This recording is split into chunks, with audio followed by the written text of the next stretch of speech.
شہید کسان امداد حسین جویو. میرا تعلق ضلع جھلمکسی تحصیل میرپور موضع کرمانی سے ہے.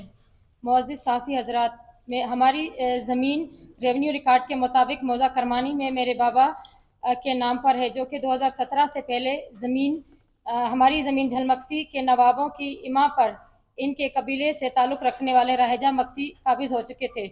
اس ضمن میں ہم نے متعدد بار اسسٹنٹ کمشنر جھلمکسی، ڈپٹی کمشنر جھلمکسی سے متعدد بار قبضہ چھڑوانے کے لیے درخواستیں دی.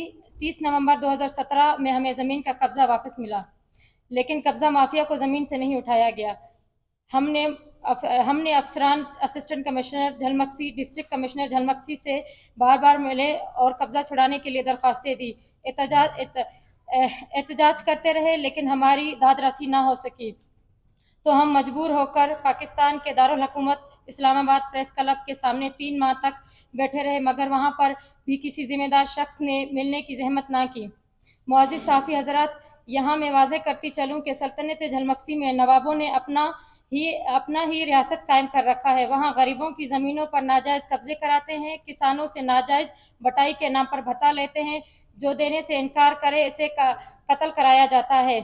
اور باعث افسوس یہ ہے کہ ان تمام غیر قانونی عمل کی تکمیل کے لیے ان کے گنڈے اور وہاں کی ضلعی انتظامیہ نوابوں کی سہولت کار کا کردار ادا کرتی ہے. اسلام آباد کے بعد کمشنر نصیر آباد کوئٹہ پریس کلب کے سامنے بھی احتجاج کی شکل میں رونا روتے رہے، لیکن ریاستی اداروں میں سے کسی نے ہماری مدد نہ کی. ہم مجبور ہو کر جب اپنی زمینوں پر جا کر بیٹھے تو ہمیں بے دخل کرنے کے لیے آئے روز مسلح افراد حملہ کرتے رہے. ضلعی انتظامیہ ہمیں تحفظ دینے میں بھی مکمل ناکام رہی. ایک حملے میں میری بہن خیرالنساء بھی شدید زخمی ہوئی، جو اب تک زیر علاج ہے. کچھ عرصہ بعد پھر ہمارے گھر پر نواب خالد خان مکسی، طارق خان مکسی کی اما پر 4 اگست 2023 کو علی گل، ہزار خان، سلیم، ہدایت اللہ، دین محمد قوم رہجہ مکسی، جہان خان قوم بگٹی، بختیار قوم مکسی اور دیگر 3 مسلح افراد نے حملہ کر کے میرے بابا فقیر امداد حسین جویا کو شہید کر دیا. معزز صحافی حضرات، ظلم ناانصافی یہاں ختم نہیں ہوتی. جب ہم اپنے بابا کی لاش لے کر نصیر آباد ریجن کے ڈویژنل ہیڈ کوارٹر ڈیرہ مراد جمالی کی جانب احتجاج کے لیے پرامن حق کا استعمال کرنے کے لیے رخ کرتے ہیں، تو وہاں ہمیں ڈپٹی کمشنر جھلمکسی ڈیرہ مراد جمالی جانے سے روک دیتا ہے اور پولیس کسٹڈی میں ہمیں لاش سمیت سیف آباد، جو کہ پرخطرہ اور کچا راستہ ہے، اس کے ذریعے لاش استا محمد بھجوایا جاتا ہے. جہاں 2 گھنٹے کا سفر ہے وہاں 8 گھنٹے کا سفر بن جاتا ہے. جب ایک بار پھر ہم استا محمد سے بابا کی ڈیڈ باڈی لے کر اگلی صبح احتجاج کے لیے ڈیرہ مراد جمالی کا رخ کرتے ہیں، تو جعفر آباد پولیس ہمیں ڈیرہ مراد جمالی کی جانب روکنے کے لیے سختی سے بالان شاخ کے مقام پر ڈپٹی کمشنر SHO جعفر آباد بذات خود موجود پائے گئے. پوچھنے پر پتہ چلا کہ انہیں بالا افسران کی جانب سے احکامات ملے ہیں. معزز صحافی حضرات، یہ بات سمجھ سے بالاتر ہے کہ وہ ایسی کون سی قوت تھی جو ڈیرہ مراد جمالی کو جانے والی تمام روٹس ہمارے لیے بند کیے گئے. لہٰذا میرے بابا کی لاش کی بے حرمتی کی گئی. ہم سب پر SHO سٹی ڈیرہ الایار کی سربراہی میں لاٹھی چارج کی گئی، اور نہ ہی لاش کی بے حرمتی اور نہ ہی لاش کی حرمت کا خیال رکھا گیا، اور نہ ہی خواتین کی عزت کا. ایسے حالات میں جب جھلمکسی کے سابق MNA نواب خالد خان مکسی اور MPA طارق خان مکسی میرے بابا کے قتل کے بعد بھی ان کی لاش کو احتجاج کا حق نہ دیا، ڈیرہ ڈویژن بھر کو انہوں نے یرغمال بنائے رکھا، تو تمام ہم جیسے مظلوم طبقہ کس سے انصاف کی امید رکھے؟ کیا ریاست حقیقی ماں ہونے کا حق ادا کر رہی ہے؟ 22 دن ہو گئے درج بالا نام جو بابا کے قتل کیس میں نامزد کیے جا چکے ہیں، انہیں آج تک گرفتار نہ کیا جا سکا اور نہ ہی گرفتاری کی کوشش کی جا رہی ہے. لہٰذا chief justice of supreme court, chief justice of high court Balochistan اس ظلم اور بربریت کا نوٹس لیں. مجھے اور میرے اہل خانہ کو تحفظ فراہم کیا جائے اور میری کیس سیشن کورٹ گندھاوا سے کوئٹہ کی طرف ٹرانسفر کیا جائے اور میں نگران وزیر اعظم پاکستان، نگران وزیر اعلیٰ بلوچستان ڈی جی لیویز سے پرزور اپیل کرتی ہوں کہ قاتلوں کی گرفتاری کے لیے سخت احکامات صادر فرمائے جائیں۔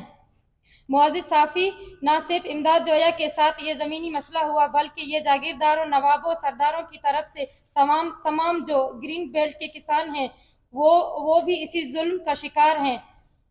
تو لہٰذا اس لیے آپ سے گزارش ہے کہ آپ تمام لوگ اپنی آواز اٹھائیں۔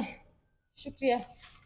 قتل کر کے اس کے بعد جو ہے خیر خیریت ہو گیا، تو ہم ریاست کے تمام اداروں سے اپیل کرتے ہیں، اسٹیٹ آف پاکستان سے، کہ فوج کی نگرانی میں زرعی اصلاحات کیا جائے اور اس کے نام پہ سر اس میں تھوڑا سا کرتی چلوں، یہاں پہ جو یہ کسانوں کے اور جاگیرداروں کے مسائل ہیں وہ کافی ٹائم سے چل رہے ہیں۔ جیسے پٹ فیڈر کینال چلا تھا، اس کے بعد یہ زمینوں پہ قبضے ہوئے تھے اور اس کے بعد پھر جو ہے یہ چیزیں جو ہے چلتی رہی ہیں آہستہ آہستہ۔ جیسے ہی وہاں پہ زمین بیچی جاتی ہے یا وہاں کا جو کسان ہے جو صدیوں سے آباد ہے، وہ پہلے ایک فیصلے کے مطابق جو ہے وہ بسگری میں چلے گئے تھے، اب مالکانہ حقوق جو ہے کہیں اور چلے گئے تھے، لیکن وہ بھی ایک زبردستی کا تھا۔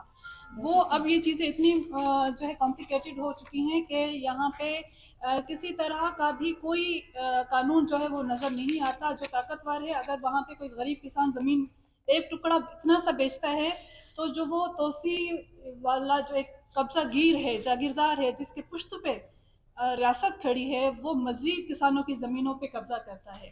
یہ کب ہوتا ہے؟ جب پانی آتا ہے اور وہاں پہ فصل ہوتی ہے، فصل کاشت ہو جاتی ہے، غریب جب اپنی فصل اٹھاتا ہے اسی وقت وہ آ کے قبضہ گیر ان کی ساری فصل جو ہے وہ لے جانے کے لیے وہاں پہ ان پہ حملہ کرتے ہیں۔ تو یہ سراسر بدماشی اور وہاں پہ قبضہ گیریت، اور یہ سارا جو ہے وہاں پہ باقاعدہ جو بی ایریاز ہیں لیویز کی پروٹیکشن میں، اور جو باقی کے ایریا ہیں پولیس کی پروٹیکشن میں، اسسٹنٹ کمشنر، ڈی سی، یہ سب جو ہے ان کی علاقے کا رسول کار ہے۔